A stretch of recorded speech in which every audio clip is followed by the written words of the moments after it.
Hi guys, I am Kamlesh PD Kushwaha. Firstly, welcome to you on my YouTube channel Pharmachemistry.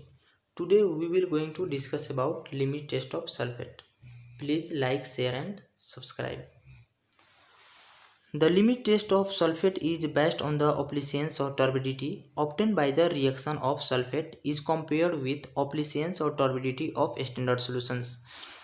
जैसे हम लोग पिछले video में देखे थे लिमिट टेस्ट ऑफ क्लोराइड में कि उसमें भी क्या हो रहा था कि ऑप्लिसेंस और टर्बिडिटी फॉर्म हो रहा था। सेम इसमें भी ऑप्लिसेंस और टर्बिडिटी फॉर्म होगा और उस टेस्ट सॉल्यूशन में जो ऑप्लिसेंस और टर्बिडिटी फॉर्म होगा उसको हम लोगों को कंपेयर करना है स्टैंडर्ड सॉल्यूशन से और रिजल्ट लिखना है।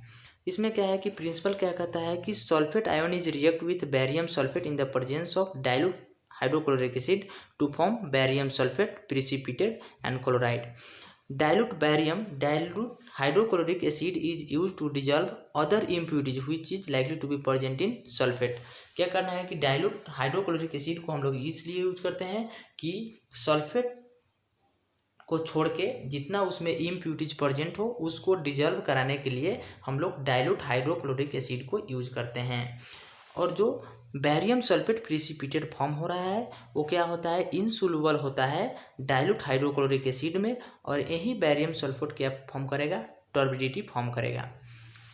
और उसमें क्या है कि हम लोग देखेंगे प्रोसीजर। इसके बाद प्रोसीजर में क्या है कि हम लोगों को एक स्टैंडर्ड सोल्यूशन बनाना पड़ेगा और एक टेस्ट सोल्यूशन बनाना पड़ेगा। तो सबसे पहले हम लोग स्टैंडर्ड सोल्यूशन प्रिपेयर करेंगे।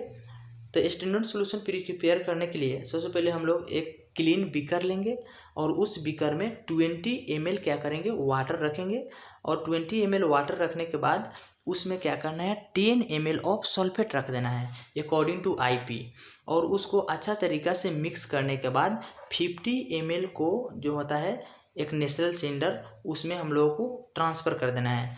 और ट्रांसफ़र करने के बाद उस नेशनल सिलेंडर में 10 ml of dilute hydrochloric acid रखना है और उसमें हम लोग डाइल्यूट हाइड्रोक्लोरिक एसिड रखेंगे कि जो उसमें इम्प्यूरिटीज प्रेजेंट है उसको डिजॉल्व करा दे।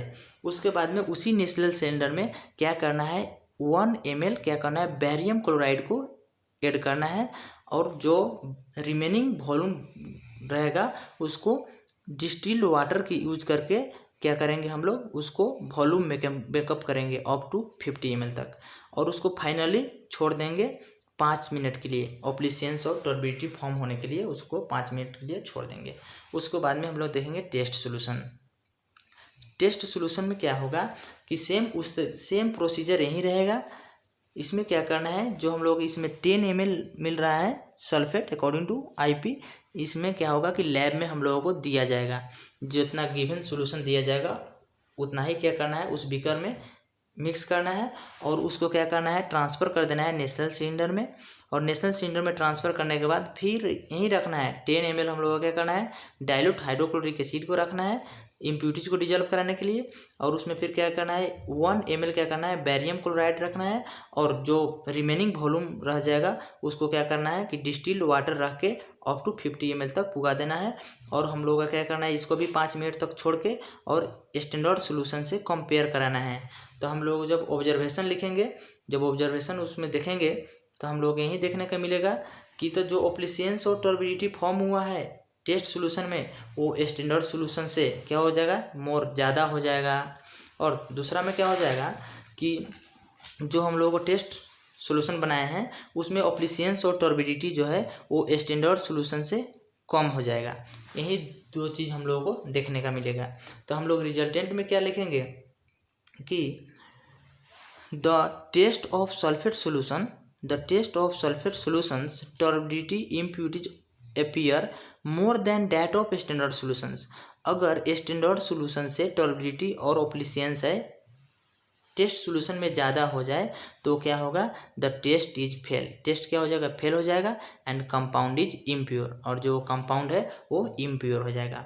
उसके बाद में क्या करेंगे, अगर ज़्यादा हो गया तो हमारा टेस्ट फेल हो जाएगा। अगर स्टैंडर्ड सोल्यूशन से टेस्ट सोल्यूशन में ऑप्लिसेंस और टर्बिडिटी कम होगा तो हमारा टेस्ट क्या होगा, पास हो जाएगा और हमारा कंपाउंड प्योर हो जाएगा।